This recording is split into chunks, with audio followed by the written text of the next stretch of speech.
Welcome back. Jake Tapper's got a new book out called Original Sin, and it shines a really bright light on the topic of cognitive decline. And aside from what it means in terms of our president's experience, my question is, what alarm bells should it be setting off in your brain? Should you be having a conversation with your parents or your grandparents? Should you be having a conversation with your doctor? And when you do have those conversations, how do we craft them in a way that is caring and supportive and not judgmental? You know, as a practicing physician, as a chief medical officer, and candidly, as my mother's son, I know firsthand the pain that concerns about cognitive changes can inflict on a family. So what is cognitive decline? What are we looking for? What are risk factors, and how do we protect ourselves as we get older? Remember, if you want to be a part of conversations like this, hit the subscribe button, hit the like button, and if you have questions or opinions that you'd like to share, shoot me an email at askcmodrjoe@gmail. So, cognitive changes simply refer to variations in how our brain works and mental functions like memory, how we process information. Have you ever walked into a room and you got there and you thought, why did I come here? Many, if not most of us have. The question is, when is that simply a brain fart? And when is it symptomatic of something pathological that may not get better? So first we have to look at symptoms. And symptoms, the one that we all go to immediately is our memory. Everyone focuses on memory, but it's more than that. It's, can we pay attention? Can we stay focused? Can we analyze critical information? Can we make decisions the same way? Do we get confused with tasks that are otherwise routine for us? Do we forget people's names? Even changes in mood and behavior are evidence of how our brain is processing, and cognitive decline shows up in all of these. The question is, should we worry? Fortunately for us, there's a lot of good online resources that we can use, and we can take these tests in the comfort of our own home, in the privacy of our own home, and share them as we want to. One of my favorites is a simple 3-minute test. It's called the Mini-Cog, and it's at mini-cog.com. It's a simple test where it's a recall of lists and simple tasks like drawing the face on a clock. The Alzheimer's Foundation of America, which is afamemorytest.com, also has a myriad of screening tools that are free and confidential and again can be taken at home. Kind of the granddaddy of them all is a test that called SAGE, and it's available through the Ohio State University's Wexner Medical Center, and that's wexnermedical.osu.edu. Now that's a more comprehensive test. That's actually a test that a lot of doctors use in their offices and in their clinics. But again, these are 3 tests or 3 sources of tests that can be taken in the privacy of your own home.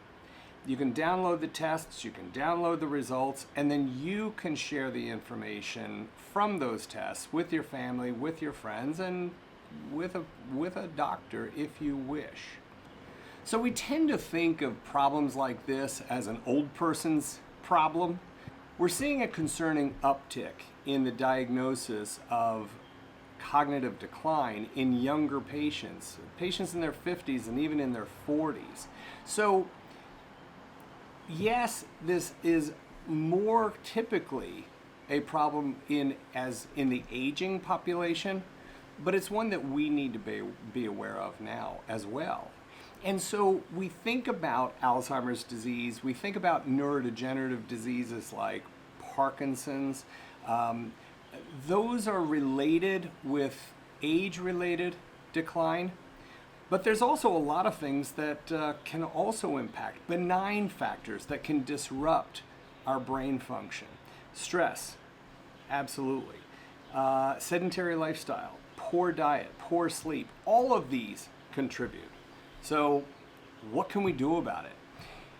At the risk of sounding like a broken record, my big three: eat clean, start with food that started its life cycle as food, not as a chemistry experiment. Move, 150 minutes a week of moderate exercise. And moderate exercise is where you are aware of your breath, but you're not huffing and puffing. And any kind of exercise is good. And then sleep. Remember that 7 hours of sleep is our friend. Maybe 8 or 9 is better for you, but 7 is what we're aiming for. And good sleep hygiene, like going to bed around the same time, a cool, dark room, avoiding screen time for 2 hours before you go to bed, those are all helpful.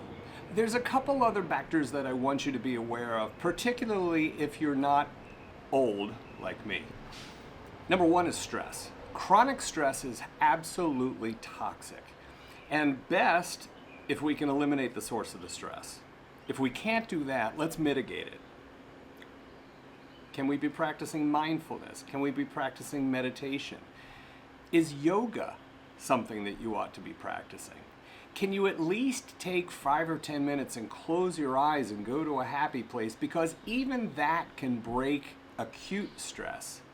And of course, that's what fuels chronic stress. What about cognitively challenging yourself? You know, one of the things that my wife and I do in the morning when we're having our coffee is we challenge each other to wordle and quirtle. And by the way, she usually wins, but we challenge ourselves with these simple word games. It only takes 5 or 10 minutes every morning, and it's not a lot, but it's a start, and it sets our day off on the right tone. So cognitively challenge yourself with word games. Play an instrument. If you've never played one, maybe learn one. Maybe learn a new language. Something that makes you stretch where you are now and puts you in a growth mindset. That can be helpful.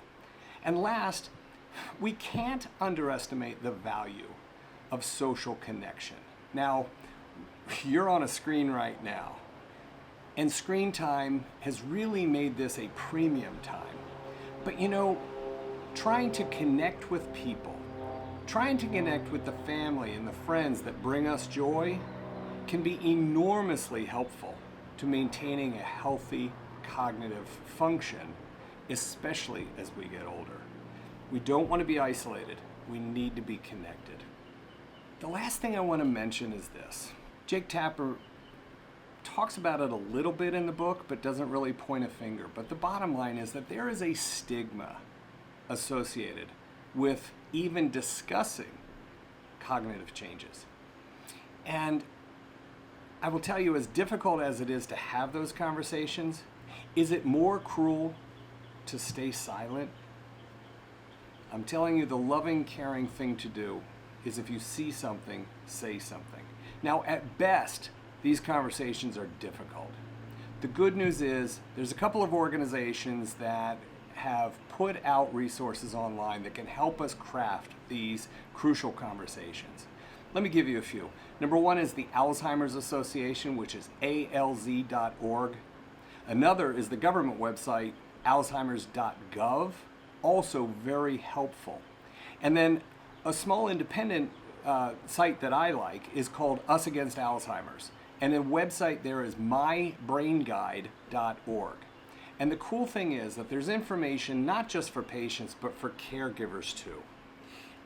If you need more information, drop a line in the comments down below or send me an email. Again, askcmodrjoe@gmail.com. I usually get a response out to my emails within a day or two, so I appreciate your patience. See, here's the bottom line. Cognitive decline is becoming more commonplace, and it's a journey that we all share. It can cause a lot of pain in families, and it can cause a lot of anxiety in those of us who love someone who is impacted with challenges. I'm telling you, the compassionate thing to do is to speak up and help yourself or help your loved one take action. Because there's no question, early recognition and early intervention can absolutely make a big positive impact on how we learn to live with any decline that we are experiencing. So let's make this journey together. Make sure that we're supporting one another. Make sure that we're learning everything that we can. Make sure that we're advocating for one another. Most importantly, think about reducing stress. Think about reconnecting with people that bring you joy. Think about challenging your mind, right? Think of your brain as a muscle. Use it or lose it. And also, eat clean, move, and sleep. We have to take care of ourselves if we're going to take care of others. I'll see you again soon.